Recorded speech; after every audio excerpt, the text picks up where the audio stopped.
Hoje eu venho falar do grupo Rebanhão, um dos maiores grupos dos anos 80 que revolucionou a música cristã na época. E hoje eu vim contar a história desse grupo.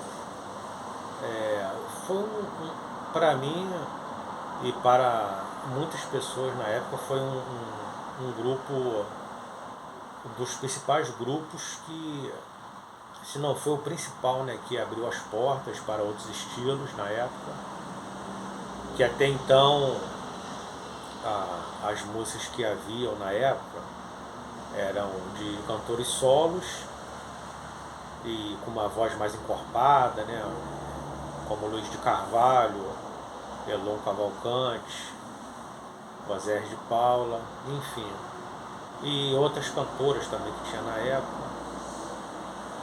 Mas em 84 o Rebanhão surgiu, né?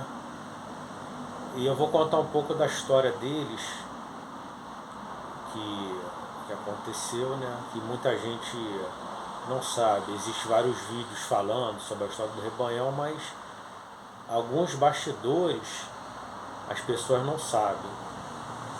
Então eu vou contar aqui algumas coisas que as pessoas ainda não sabem de como surgiu, né, realmente, como foi o início de tudo, né? Então, para começar, existia uma igreja presbiteriana em Copacabana, aonde o Carlinhos e alguns músicos já tocavam lá.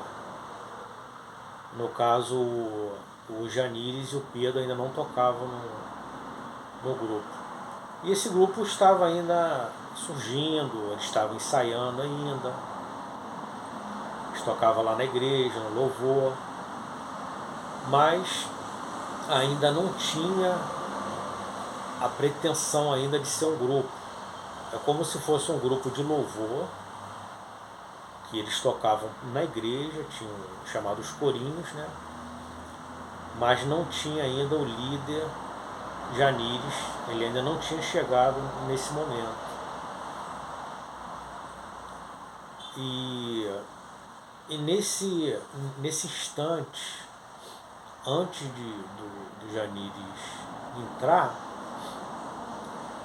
o Pedro Braconu ele surfava ali pela praia de Copacabana e ele já arranhava algum teclado, mas só que o Pedro não era ainda cristão. E aí, eles vendo todo dia o Pedro passando por ali, eu não sei o que houve, que eles perguntaram, poxa, vamos perguntar a esse rapaz se ele toca alguma coisa e tal, de repente toca, né? E aí um dia chegaram para ele e falaram assim, Pedro, você toca algum instrumento e tal? Eu arranho um teclado e tal, tô começando a tocar o teclado e tal. Pô, você não quer tocar no nosso grupo não, aqui da igreja e tal? Aí ele, vamos ver, vamos tocar, vamos marcar um dia para ensaiar e tal. Aí o Pedro entrou para a igreja, começou a ensaiar. E ali eles foram se ajustando, né?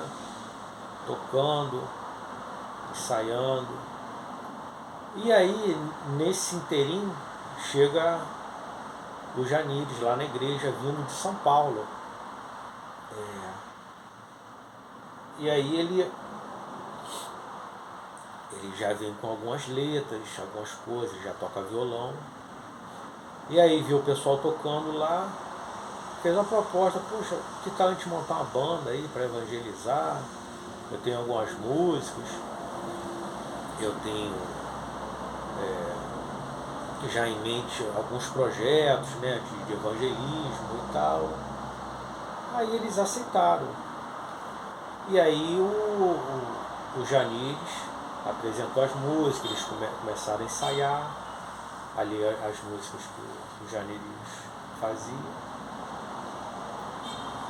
que era o estilo da época, né? Assim, tinha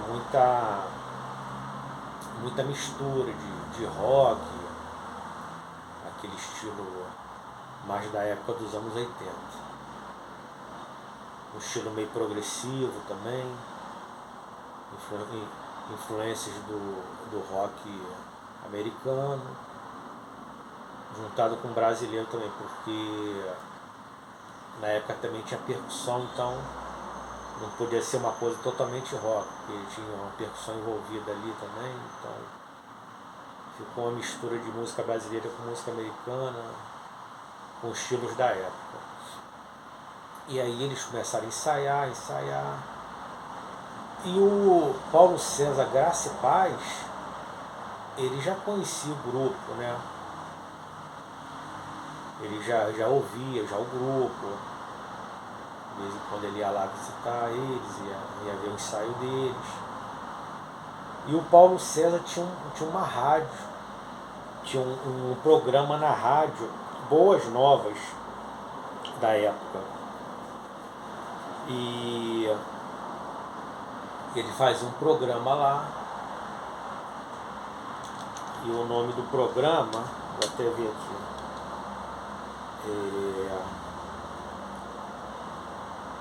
é o programa Música Viva. Eles têm até um agradecimento aqui, ó, no CD. Ao Paulo César e a rapaziada do seu programa Música Viva e a Igreja Presbiteriana de Copacabana. Então Paulo César, Graça e Paz, ele já tinha um programa lá de mostrar os cantores na época e tal. E no caso, eu não digo nem produtor, né? Mas a pessoa que projetou esse CD do Rebanhão, aqui, ó, o mais doce que o mel, que é o Maurício Silveira, que era filho do dono da gravadora da Doce Harmonia, Maurício Silveira. Inclusive nos podcasts, nas entrevistas dos integrantes do Rebanhão que tem, eles não citam o Maurício. Mas o Maurício que lançou eles pela gravadora Doce Harmonia. E aí o Paulo César Graça e Paz uma vez chegou pro Maurício e falou: Maurício, hoje, rapaz, você tem que gravar um grupo de rock aí, rapaz. Tem um Rebanhão aí, tá? Estão lá ensaiando, um grupo bom. Você não quer gravar o Rebanhão não? Uma banda diferente, uma banda de rock e tal, evangélico, que tá surgindo aí. Aí o Maurício, como na época assim, tinha muita resistência, né, de músicas assim, mais de rock nas igrejas, a maioria das igrejas eram mais tradicionais, ele falou: não sei se eu vou arriscar nisso aí, né? O Maurício era da Igreja Batista, né? Mas o Maurício era produtor de disco, não fazia de produção, mas ele era uma pessoa que projetava os grupos, os cantores, né? Aí o Paulo César sempre falando com ele: poxa, vê o Rebanhão, rapaz, vai lá assistir um ensaio deles um dia, vê lá como é que é, pra você ter uma noção. Aí um dia o Maurício foi lá, nessa igreja presbiteriana de Copacabana, falou: vou lá um dia assistir um ensaio. Se eu não me engano era todo sábado. Aí ele foi lá, assistiu o ensaio, ficou analisando. Falei: rapaz, o grupo é bom, a letra boa, né? Das coisas mais contextuais, um grupo de evangelismo, né? Um grupo que vai vai mudar o cenário aí da música cristã. Aí ele foi, fez uma proposta a eles, né? Vocês querem gravar e tal. Mas antes disso, aí tinha o pastor Neemias, que era o pastor de lá na época. Aí o pastor Neemias falou assim: ô Maurício, você não vai gravar meus pupilos não? Aí o Maurício, tô vendo aí e tal. Eu falei, pô, grava eles, banda boa aí, grava eles. Aí o Maurício foi, pensou e tal. Aí chegou pro grupo e falou, vocês querem gravar na Doce Harmonia e tal. Aí botou as condições, né, lá dele e tal. Esses detalhes aí também que fica entre eles lá, né, porcentagem, tudo. Mas aí fez a proposta e não, a gente não aceita assim e tal. Aí eles queriam, parece que, gravar num estúdio, num tal estúdio. Aí o Maurício falou assim, não, vamos gravar no estúdio Havaí, que era o estúdio Bambambam na época, 16 canais e tal na época. E aí eles foram gravar no Havaí, que era um dos melhores estúdios na época. Aí o que acontece? Só que o pai do Maurício, que era o dono da Doce Harmonia, ele não sabia de nada porque ele tinha viajado. Ele tinha viajado na época para vender algumas coisas. Ele tinha outras livrarias e tal. E ele tinha viajado para outro estado. E aí, nesse inteirinho, o Maurício começa a gravar o Rebanhão, sem o pai dele saber. E aí eles começaram a gravar as músicas todas. Eu não lembro se ele ficou 1 ou 2 meses fora. E aí eles lançaram logo uma música. Isso tudo em questão assim, muito rápida, né? Entre gravação e lançamento. E eles gravaram lá esse Mais Doce que o Mel. Esse disco aqui. Mais Doce que o Mel. E aí a música parece que começou a tocar na rádio. Se eu não me engano foi o Baião. E aí o pai do Maurício soube de alguma coisa, que o Rebanhão foi lançado e tal.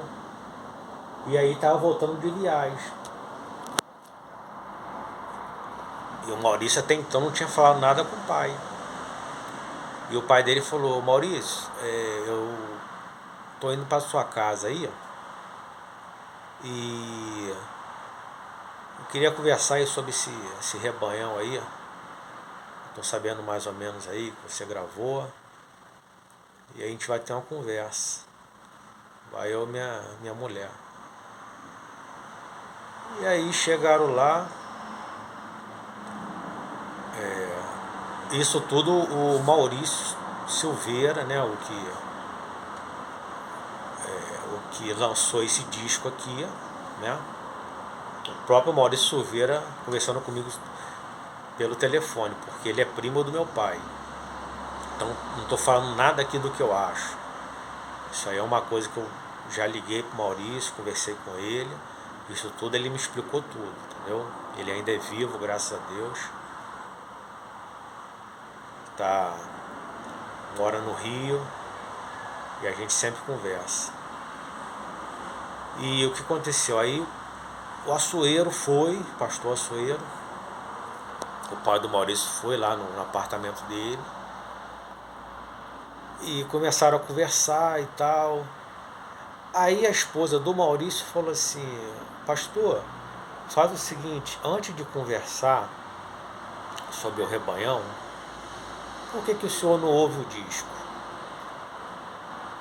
E o Maurício, ele pensou assim, pô, meu pai vai vir aqui vai me detonar, né? Porque eu gravei esse grupo aqui, que é um grupo de rock, um grupo diferente, vai me detonar, né? Aí a esposa do Maurício falou, pastor, por que o senhor não ouve aqui o disco, depois vocês conversam sobre o disco e tal, sobre tudo. Aí, tá bom. Aí ela foi, botou o disco lá, ele começou a ouvir o disco todo, lado A, não falou nada. Depois o lado B, também quando acabou o disco, não falou nada. Deu um tempo e falou pro Maurício, parabéns, Maurício. Você acaba de dar um grande passo para a gravadora Doce Harmonia. Você é um dos grandes produtores de CD, de disco, né, na época. Você é um dos grandes produtores de disco do Brasil. Parabéns. E aí o Maurício, né, ficou assim, ó. Aí ele falou assim, o pai, né, o Açoeiro Silveira, você a partir de hoje, você que vai comandar todo o cenário de pessoas que vai entrar na gravadora aqui da Doce Harmonia, você agora que é o responsável por isso, que vai chamar os grupos, cantores. Aí falou assim com ele. Então, assim, foi uma surpresa pro Maurício, né, na época. Então aí eles começaram, a partir dali o pastor deixou na mão dele e ele foi ali o líder, né, vamos dizer assim, da Doce Harmonia. E foi assim que surgiu, né, o Rebanhão. Essa é mais ou menos a história de como surgiu o Rebanhão na época, né, os bastidores, resumindo, né, tudo. E aí depois o grupo lançou um disco ao vivo também, com o Janires. Aí depois Janires saiu da banda, lançou outros discos solos, e aí veio a falecer no acidente de carro. E aí, como todos sabem, o Pedro e o Carlinhos assumiram o Rebanhão nos vocais. Depois o Carlinhos saiu, foi fazer carreira solo, e o Pedro seguiu com o Rebanhão, se eu não me engano, até 96, e aí depois encerrou. Mas ele está, de vez em quando faz aí alguns eventos, né? Fizeram um DVD há pouco tempo. Mas a história do Rebanhão ficou marcada aí na música brasileira. Então é isso aí, essa aí foi a história do grupo Rebanhão, mais doce que o mel.